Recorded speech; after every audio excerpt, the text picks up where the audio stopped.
ऐसा नहीं है कि सिर्फ बीजेपी पर सवाल उठ रहे हैं कि बीजेपी की सीटें कम क्यों हो गई, खासकर उत्तर प्रदेश में, हरियाणा में, राजस्थान में, पश्चिम बंगाल में, महाराष्ट्र में।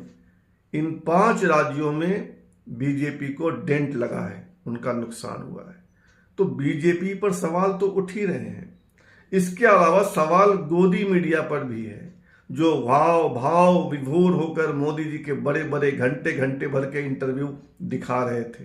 और इंटरव्यू ही नहीं दिखा रहे थे, रिपीट टेलीकास्ट भी कर रहे थे। और अखबारों के पन्ने, 2-2 पन्ने इंटरव्यू से भरे हुए थे। तो सवाल बीजेपी पे है, सवाल गोदी मीडिया पे है, और सवाल चुनाव विश्लेषकों पर है, सवाल सर्वे करने वाले लोगों पर है जो एग्जिट पोल लेकर आते हैं। एग्जिट पोल करने वाले एक सज्जन तो टीवी स्क्रीन पर रोने लगे, पूरे देश ने देखा। लेकिन 2 चुनाव विशेषज्ञों की चर्चा खूब है और सोशल मीडिया पर तो बहुत ही ज्यादा है। एक है योगेंद्र यादव। योगेंद्र यादव जाने माने चुनाव विशेषज्ञ हैं, नेता भी हैं, किसान नेता भी हैं, पत्रकार भी हैं, एंकर भी हैं, बहुत कुछ है, लेखक भी हैं, बहुमुखी प्रतिभा के धनी हैं। लेकिन योगेंद्र यादव के बारे में कहा जा रहा है कि उन्होंने कम से कम ठीक ठाक विश्लेषण किया।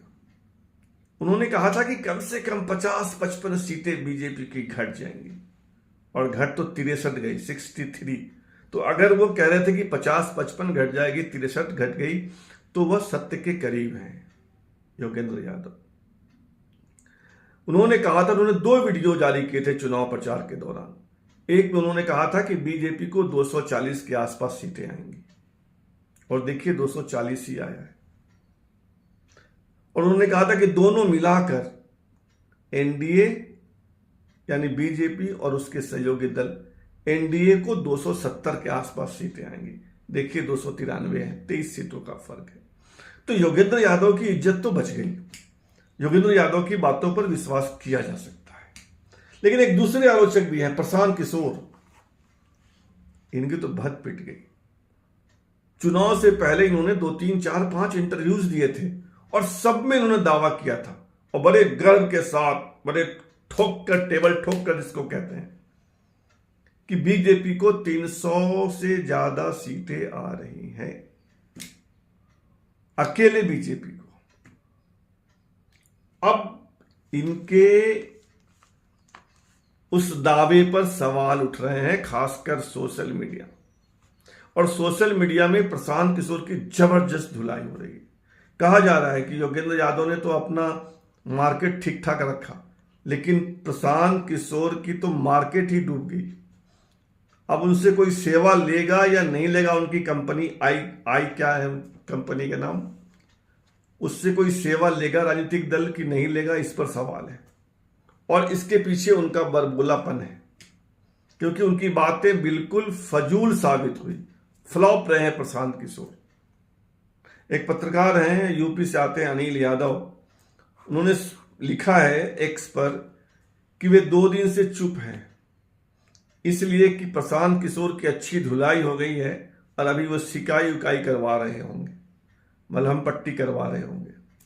बड़ा चुटीला व्यंग्य किया है, कटाक्ष किया है अनिल यादव ने। कई पंक्तियों का है, मैंने आपको उसमें से एक पंक्ति बताई। तो अनिल यादव का एक्स पर जो पोस्ट है, प्रशांत किशोर ने पढ़ा या नहीं पढ़ा पता नहीं। वैसे ही प्रशांत भूषण, इस देश के जाने माने वकील प्रशांत भूषण ने भी प्रशांत किशोर पर, एक प्रशांत ने दूसरे प्रशांत पे कटाक्ष किया है। एक पत्रकार है रोहिणी सिंह, इन्होंने भी कटाक्ष किया है। अंग्रेजी में इनका पोस्ट है कि बीजेपी को नंबर बताने वाले पीके कहां हैं, क्या कर रहे हैं। जो अखिलेश यादव को, नीतीश कुमार को नेता मानने से ही इनकार करते थे, वे कहां हैं। और एक पत्रकार है संकेत उपाध्याय, हाल तक एनडीटीवी इंडिया में थे, इन दिनों अपना यूट्यूब पर चैनल चला रहे हैं रेड माइक के नाम से। उनका एक वीडियो वायरल हो रहा है जिसमें वो किसी सज्जन से बात कर रहे हैं और कटाक्ष कर रहे हैं कि ज्ञान के सागर, प्रशांत महासागर इन दिनों कहां है 2-3 मिनट की बातचीत है, मैंने आपको एक पंक्ति सुनाई कि ज्ञान के प्रशांत महासागर इन दिनों कहां हैं। सुनाई नहीं दे रहे हैं, दिखाई नहीं दे रहे हैं, कोई बात उनकी बाहर नहीं आ रही है। कितना तीखा व्यंग। तो ये 4-5 उदाहरण दिए मैंने आपको। ऐसे ही व्यंग से, कटाक्ष से सोशल मीडिया बड़ा पड़ा है। एक ट्वीट आया था, एक एक्स पे पोस्ट आया था प्रशांत किशोर का चुनाव से पहले, उसमें बड़ा अहंकार दिखता है। उन्होंने क्या लिखा कि जब भी राजनीति और चुनाव की बात हो तो अपना कीमती वक्त खाली बैठे फर्जी पत्रकारों, ध्यान दीजिएगा सब पे, जब भी राजनीति और चुनाव की बात हो तो अपना कीमती वक्त खाली बैठे फर्जी पत्रकारों, बड़बोले नेताओं और सोशल मीडिया के स्वयंभू विशेषज्ञों की फिजूल की बातों और विश्लेषण पे बर्बाद मत कीजिए। ये सलाह दे रहे थे। दूसरी की बातों का मजाक उड़ा रहे थे, दूसरे को स्वयंभू जानकार और विशेषज्ञ बता रहे थे। ये खुद क्या निकले। इसलिए कहा जाता है कि आप कितने बड़े ज्ञानी हैं, लेकिन उस ज्ञान का बखान कम कीजिए। अहंकार मत पालिए, क्योंकि अहंकार टूटता है। योगेंद्र यादव ने विनम्रता से अपनी बात रखी। उन्होंने कहा कि हमने कोई पोल नहीं किया, हमने कोई सर्वे नहीं किया है, ये मेरा मेरा अनुमान है। और जिन प्रदेशों की मैंने यात्रा की है, जिन मैंने 100, 50, 500, 1000 लोगों से बात की है, उनसे बातचीत का निचोड़ है कि बीजेपी बहुमत से नीचे जा रही है। 240-42 सीटें आएंगी और एनडीए को लगाकर भी, मिलाकर भी उनका बहुमत नहीं आएगा।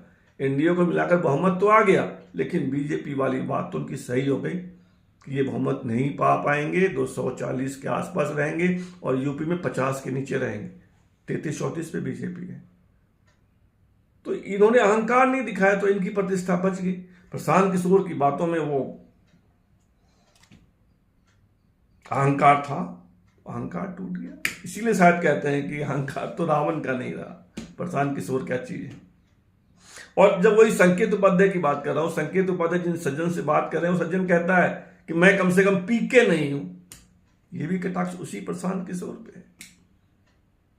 इसलिए कितने बड़े विशेषज्ञ हैं आप। अहंकार मत पालिए, मत पालिए और मत पालिए। फिलहाल इतना ही, धन्यवाद।